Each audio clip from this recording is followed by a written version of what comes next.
I watched basketball as in, watching the Raptors every night, and I was following the NBA closely. And you see people who are the hosts and the sideline reporters, and you're like, how do you get those jobs? How I never see them advertised. I never see anyone like, hey, tryouts for this job or this role.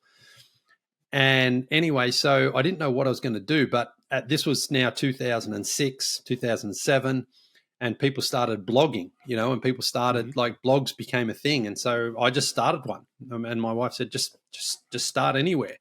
And so I started blogging, and I tried to make it basically about all sports. I tried to cover, tennis and golf and boxing and things like that. I wanted to show people I could cover many sports, but basketball was my super passion at the time. And then what happened was in Toronto, there was a sports journalism school that opened. It only opened in, I think, 2000 and I'm losing the years a little bit now as it goes on, but I think it was 2008 that it opened, and they were taking students. And so my wife was like, well, that's perfect. You can go and learn and maybe get a foot in the door for the business. And so I went, and the application, they wanted people to apply. So they did a few screen tests and things like that. And I passed all those, and they said, we're going to offer you a place. And I said, oh, this is great. And then they said, it's $17,000 a year. And I was just like, oh my God, And so I sort of gave up. I was like, well, I haven't got that money. There's no way I can afford it. And when I told my wife, she was like, well, let's figure out a way to make it happen. And I was like, well, okay, I don't have any money, so I'm not sure how we're going to make it happen. But fortunately and incredibly, her and her sister she worked actually very high up at banks and things like that. So she was like, well, I've got some savings. I'm happy to help, fund it for you. If we work out a system so that when you are in a position to pay me back, you pay me back. And I was like, I've only been married at this point for a year, and I'm already taking money off my in-laws. And not just like $1,000 either. I mean, you didn't pay $70,000 up front. It was installments and things like that. So it was a little bit at a time. And eventually, so I went and I started doing the school, and I picked up an internship at The Score, which is an all sports TV network in Toronto. It doesn't exist as it did then anymore. It's now just an online app. I think it's even gambling now as well, predominantly. But anyway. And so I got an internship, and after doing the internship for about 9 months, they offered me a full-time role after I'd completed 1 year of the school. And so I was like, okay, yep, I'll take it. I'll accept it, because it was, a way of generating some money and getting me in the door. And I was honestly happy to do anything.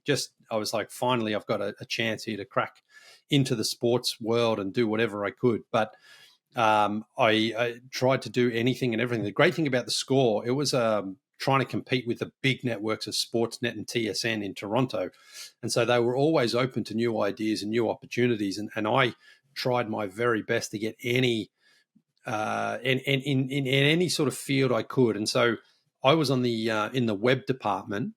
And this was still when, sports networks were still mainly focused on TV. They weren't really focused on the web, but they were trying to build it up. And so I just offered to do anything to produce any content I could. And so when there was the smaller sporting events in the city, like motor racing, boxing, golf, tennis, things like that, not the big major tournaments, but the smaller ones, I said, I'll go along and I'll shoot some stuff and I'll try to get an interview or whatever. And my boss at the time was like, yep, just we'll get you a credential. You can do whatever you can to get that content.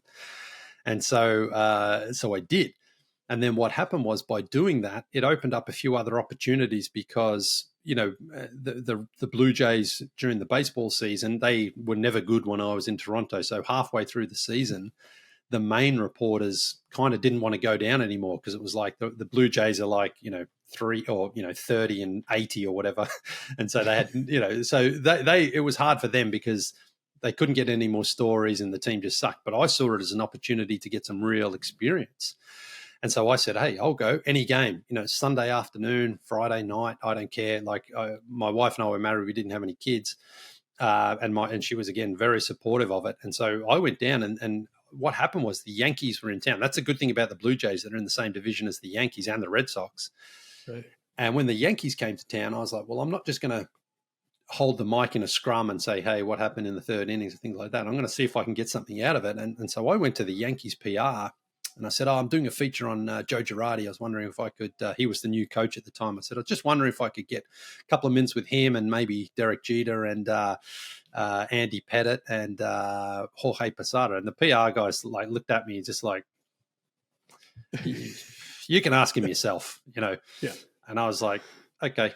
And what happened was they came out for batting practice and I walked into that like dugout and I went up to Derek Jeter straight away and I stuck my hand out and said, oh, Derek Jeter, Leah's my name. I'm just, like just rambling. and he looked up at me and it felt like the entire Yankees, staff was just, their eyes were on me. And I felt like a little snail there. And I had my hand out and he looked at it and he shook my hand. His hand was huge. It sort of swallowed my hand. And he said, yeah, all right, give me a minute.